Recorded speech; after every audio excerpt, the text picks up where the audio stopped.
सड़क के नल के पास औरत सारे बहस कर रहे होते हैं। हवा में मटके उड़ रहे हैं। तुझसे पहले तो मैं आई। आहा, तुझसे पहले मैं आई। अरे रुको तुम, चूल्हे पे दाल पक रहा है। एक मटका पानी तो लेने दो। अरे तुम रुको, वहाँ झूले में मेरा बेटा रो रहा है। अरे निकलो, तुम्हारी कहानियाँ। चूल्हे पे दाल पक रहा है तो मैं क्या करूँ, और झूले में बच्चा रो रहा है तो मैं क्या करूँ। ऐसे उन दोनों औरतों को बगल में धकेलकर तीसरी औरत नल के पास आकर उसका मटका भर देती है।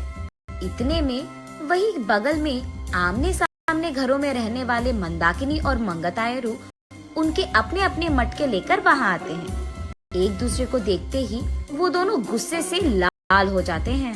मंगतायरू और मंदाकिनी दोनों सास बहू हैं और दोनों एक ही घर में रहते थे। मंदाकिनी मंगतायरू से बहुत लड़कर उसके पति को मनाकर अपनी सास के घर से बाहर आ जाती है। दोनों का अतीत उनके सामने आता है। एक मटका पानी लाने के लिए इतना नाटक करती थी। जब भी कुछ काम बोलूं, यहाँ दुख रहा है, वहाँ दुख रहा है कहती थी।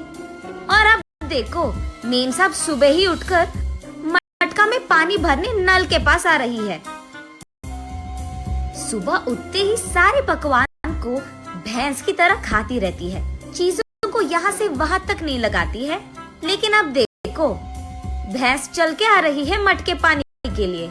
ऐसे एक दूसरे को कोसते हुए वो दोनों नल के पास आते हैं। सबसे पहले मंगतायरू पानी के लिए उसकी मटका नल के नीचे लगाती है। लो, आ गई भैंस। आते ही अपना मटका लगा दिया इसने नल के नीचे, जैसे इसका बाप का जागिर हो। ऐसे उसका मजाक उड़ाकर मंगतायरू की मटके को एक जोर का झटका देती है। बस मटका ऊपर उड़कर नीचे गिरता है। बाप रे, कितनी घमंडी है ये। मेरे ही बेटे के पैसे खाते हुए मुझे भैंस कह रही है, और ऊपर से मेरे ही लड़के को लात मारा तुमने।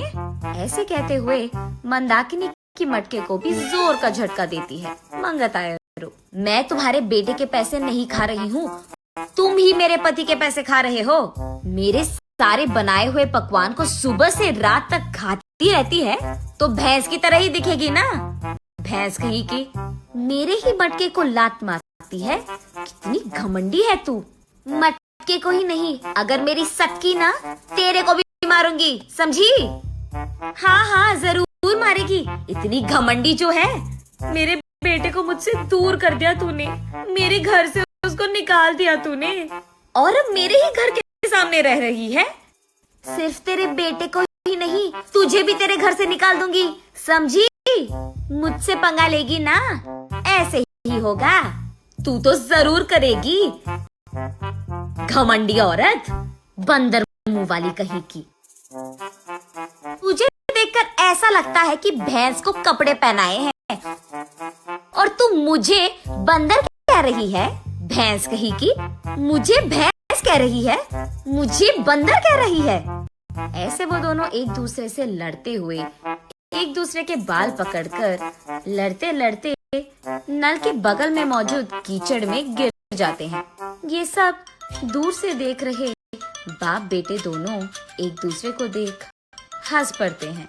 मंदाकिनी घर में सारा काम करते हुए रहती थी। उसे देख मंगतायरू, क्यों बहू, लगता है कि नल में ना पानी खत्म हो जाएगा, जाकर 2 मटके ले आ बेटी। ऐसे ऑर्डर देती थी मंगतायरू। मंदाकिनी के हाथों बनाए सारे पकवान खाते हुए वो हमेशा शिकायत करती थी कि इसमें नमक कम है और इसमें मिर्ची ज्यादा है, ये तो बहुत तीखा हो गया, ये तो बहुत मीठा है। उसके शिकायत सुनने के 2 दिन बाद तक मंदाकिनी रसोई घर का मुंह भी नहीं देखती थी, रूठ कर अपना मुंह लटकाती थी। तब चुपचाप मंगतायरू को ही सारे काम करना पड़ जाता था। जब मंदाकिनी सारा घर को साफ करके 2 मिनट लेट जाती थी, तब मंगतायरू, घर के सामने रंगोली कौन डालेगा, तेरा बाप। ऐसे वो दोनों हमेशा बहस करते हुए लड़ते थे। संदीप ऑफिस से लौटते ही एक तरफ मंगतायरू और दूसरी तरफ मंदाकिनी दोनों उसको शिकायतें खूब सुनाते थे। ना अपने बीवी को बोलता था और ना ही अपनी माँ से कह पाता। अपने आप में बहुत निराश हो जाता था संदीप। बहुत दिन देखने के बाद अब उसके पास ताकत नहीं था। वो एक दिन अपने पिता के पास जाकर ऐसे कहता है, पापा, मैं घर से अलग होने की सोच रहा हूँ। आपकी बहू भी मुझे हर रोज इसी बात के बारे में सताती रहती है। हाँ तो तुम सच में अलग हो जाओगे बेटा? तुम्हें क्या लगता है अलग रहने से इन दोनों में ममता जाग उठेगी? ममता और प्यार भले ही बाहर ना आए, लेकिन इन दोनों को इतना तो समझ आएगा कि एक दूसरे के बिना अपने अपने घरों में अकेले रहते हुए सारे काम अकेले करते हुए कितना मुश्किल है। अब दोनों को समझ में आना है ना पापा कि अलग रहना कितना मुश्किल है। ऐसे कहता है। हाँ ठीक है, तुम्हारी मर्जी, लेकिन अभी कहाँ जाओगे बेटा? मैं कहाँ जाऊंगा, हमारे घर के एकदम सामने जो घर है उसमें किराए पे रहूंगा। ऐसे बाप बेटे दोनों ऐसी योजना बनाते हैं जिनसे सास बहू अनजान है। इन दोनों को सबक सिखाना तो छोड़ो, एकदम पागलों की तरह लड़ रहे हैं ये दोनों। ऐसे कीचड़ में गिरे सास बहू को देख उनके चारों ओर मौजूद सारे गांव वाले जोर जोर से हंसते रहते हैं। अब इन दोनों इसके बाद क्या करेंगे ये हम अगली वीडियो में जानेंगे।